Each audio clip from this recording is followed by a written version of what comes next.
जो ढिशुम ढिशुम की आवाज सुनाई देती है वो दरअसल चप्पल और कच्चे मांस से बनाई जाती है। हाँ सच्ची। So we have a flank steak. तो जैसे कि लेकिन ये तो कुछ भी नहीं, क्योंकि अगर मैं बोलूं कि एक घोड़े की चाल और नारियल में बहुत कुछ कॉमन है तो क्या आप मेरी इस बात पर विश्वास करोगे? आप करो ना करो, फिल्म के बड़े पर्दे के पीछे के लोग तो करते हैं।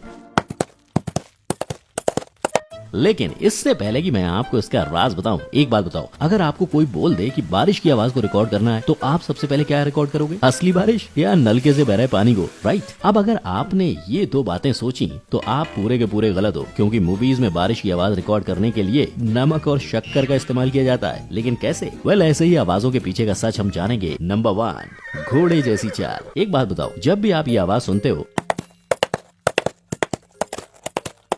तब आपका दिमाग ऑटोमेटिकली घोड़े पर चला जाता है ना? लेकिन अगर मैं कहूँ कि आपका दिमाग बहुत गलत दिशा में दौड़ रहा है, क्योंकि असल में ये तो नारियल के छिलके की आवाज है। जी हाँ, और ये सीन जो हमने बाजीराव मस्तानी में देखा था, जहाँ रणवीर सिंह अपने घोड़े पर सवार जंग लड़ने के लिए भागे जा रहे हैं, उसकी भी आवाज कुछ इसी तरह बनाई गई थी। और ये कमाल का टैलेंट के पीछे बोले आर्टिस्ट सज्जन चौधरी और करनैल सिंह का हाथ है, जिन्होंने नारियल के छिलके की मदद से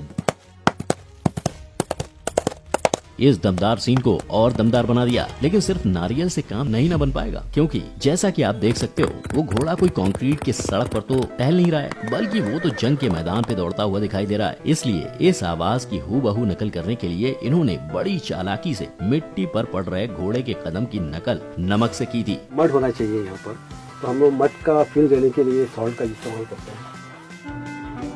वैसे यहाँ आपको जानकर हैरानी होगी कि ये नारियल और घोड़े की चाल का कनेक्शन सबसे पहले 1975 की picture Monty Python and the Holy Grail से ली गई थी, जिसका इस्तेमाल आज भी किया जाता है। पर मुझे बताएं, आपके दिमाग में क्या सवाल आ रहा होगा कि ये फोले आर्टिस्ट क्या होते हैं? हाँ, तो ये फोले आर्टिस्ट वो लोग होते हैं जो फिल्म में चल रहे सीन के पीछे सारे एक्स्ट्रा आवाज, जैसे कोई ताली बजा रहा है या जोर से सांस ले रहा है या जानवर की आवाज, ऐसी आवाजों को और भी अच्छी तरह से बताने के लिए अपने आजू बाजू से मिलने वाली वेस्ट चीजों से रियलिस्टिक आवाज बनाते हैं।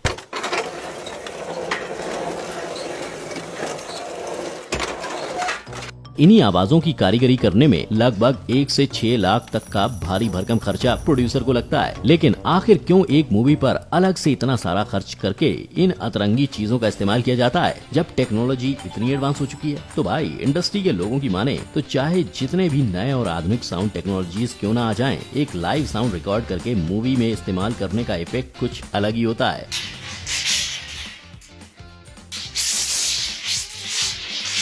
जो कोई भी आर्टिफिशियली मेड साउंड से नहीं हासिल हो सकता है। और आप मानोगे नहीं, ये जो टेक्निक की हम बात कर रहे हैं वो दरअसल 1920 से चली आ रही है, जिसको शुरू करने का श्रेय जाता है जैक फोले को, जिन्होंने इसकी शुरुआत की थी साइलेंट एरा के जमाने में, जब मूवीज में कोई डायलॉग नहीं हुआ करते थे। पूरी मूवी सिर्फ एक्टिंग, इमोशंस और साउंड इफेक्ट्स पे ही चलती थी। जैसे कि चार्ली चैपलिन की कोई भी मूवी देख लो, और वो अपने आजू बाजू की चीजों से मूवीज में ये रियलिटी के इफेक्ट्स लाते थे। इनका इम्पैक्ट इतना ज्यादा था कि आज इन्हीं आर्टिस्ट को फोले आर्टिस्ट भी बुलाया जाता है। नंबर 2, कदम कदम बढ़ाए जा। तो सीन कुछ ऐसा है कि हम जब बड़े पर्दे पर कोई हीरो या विलेन की एंट्री देखते हैं, तब उनके कदमों की आवाज से ही एकदम साफ पता लग जाता है कि भाई कोई तो दमदार कैरेक्टर की एंट्री हो रही है। पर आखिर ये फीलिंग के पीछे क्या राज हो सकता है? अरे भाई, यहाँ भी हमारे फोले आर्टिस्ट ही अपना जादू दिखाते हैं, और ऐसा वो खुद अलग अलग जूते पहनकर करते हैं। लेकिन ये गलतफहमी में मत रहना, हर एक्टर एक्ट्रेस की चाल के लिए एक ही जूता इस्तेमाल किया जाता होगा, क्योंकि मजेदार बात तो ये है कि इन फोले आर्टिस्ट को भी हर कैरेक्टर के हिसाब से उनके कदम और चाल की आवाज की नकल करनी पड़ती है। जैसे कोई गब्बर की तरह आइकॉनिक विलेन हुआ तो उसके चलने की स्टाइल भाग मिल्खा भाग के मिल्खा से बहुत अलग होगी। उसी तरह अगर कोई नाजुक सी हीरोइन की नजाकत भरी चाल को आवाज देने की जरूरत पड़ जाए तो उस रोल के लिए भी अलग से जूते चुने जाएंगे। और इन फोले आर्टिस्ट को इन एक्ट्रेस की इसी नजाकत को अपने स्टूडियो में अपने तरीके से बनाना पड़ता है। यानी देखा जाए तो इन फोले आर्टिस्ट को भी किसी एक्टर या एक्ट्रेस की तरह हर कैरेक्टर को बहुत ध्यान से समझना पड़ता है, और तभी जाके वो सही तरीके से उनकी चाल की आवाज देने में सफल हो पाते हैं। नंबर 3, बरसों रे मेघा मेघा। ये कोजी और कंफर्ट वाली फीलिंग बस बड़े पर्दे पर दिखती है, क्योंकि पर्दे के पीछे की कहानी तो बहुत ही अलग है। क्योंकि आप मानोगे नहीं, हम फिल्मों में जिस बारिश के सीन को देख के और उसकी हल्की हल्की आवाज को सुन के इतने बह जाते हैं, उसे रिकॉर्ड करने के लिए कोई बारिश में खड़ा नहीं हो जाता, बल्कि जैसे कि मैंने कुछ देर पहले कहा था, फोले आर्टिस्ट बारिश की आवाज हूबहू निकालने के लिए नमक और शक्कर का इस्तेमाल करते हैं।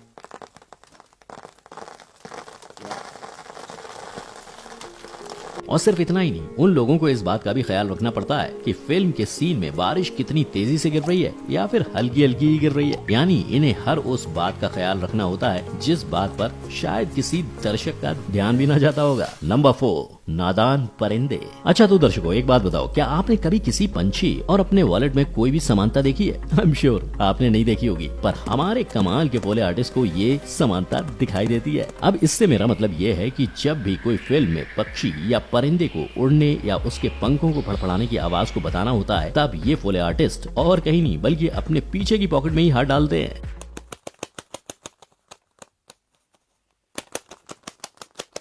वैसे आप तो जानते ही होंगे कि बॉलीवुड और पक्षियों का अपना अलग ही कनेक्शन है, क्योंकि लगभग हर बॉलीवुड फिल्म में एक आधा पक्षियों का सीन तो जरूर होता ही है। लेकिन अब एक पक्षी के पंखों के लिए वॉलेट तो चल जाएगा, पर तब क्या जब सीन में ढेर सारे पक्षी एक साथ उड़ते हुए दिखाई देंगे? फिकर नॉट, क्योंकि पोले आर्टिस्ट के पास हर सवाल का सॉल्यूशन है। क्योंकि पक्षियों के झुंड के लिए ये लोग अक्सर हाथ में पहने जाने वाले ग्लव्स का इस्तेमाल करते हैं। यानी एक मामूली से पक्षी की आवाज की नकल करने के लिए इन पोले आर्टिस्ट को बहुत सी बातों का ध्यान रखना पड़ता है। Number 5, action packed scene. वैसे आपने भी रोहित शेट्टी की फिल्मों में एक्शन सीन्स तो देखे ही होंगे। आपको ये जान के हैरानी होगी कि ये सीन में जो हड्डियों के तोड़ने मरोड़ने की आवाज आती है ना, वो दरअसल सब्जियों से निकाली जाती है।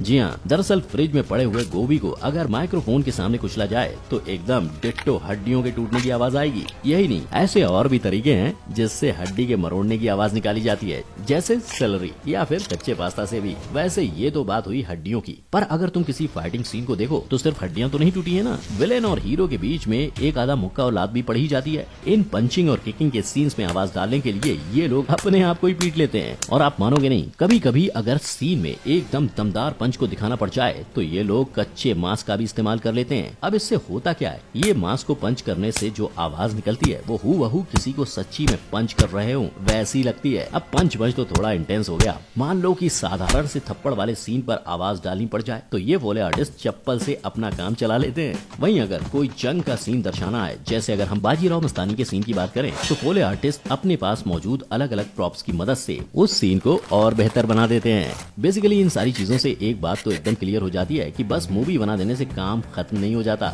बल्कि वो तो बस 30% जितना काम होता है। बाकी का सारा मिर्च मसाला और मैजिक तो ये साउंड डिपार्टमेंट वाले और एडिटिंग वाले करते हैं। तो अगली बार जब आप कोई मूवी देखने जाएं तो ध्यान से कान खोल कर साउंड इफेक्ट्स पर जरूर ध्यान लगाना। क्या पता आपको इस वीडियो में दिखाई गई कोई रेफरेंस ही मिल जाए। और ये सारे पॉइंट्स में से आपको सबसे शॉकिंग पॉइंट कौन सा लगा, ये नीचे कमेंट सेक्शन में जरूर बताना।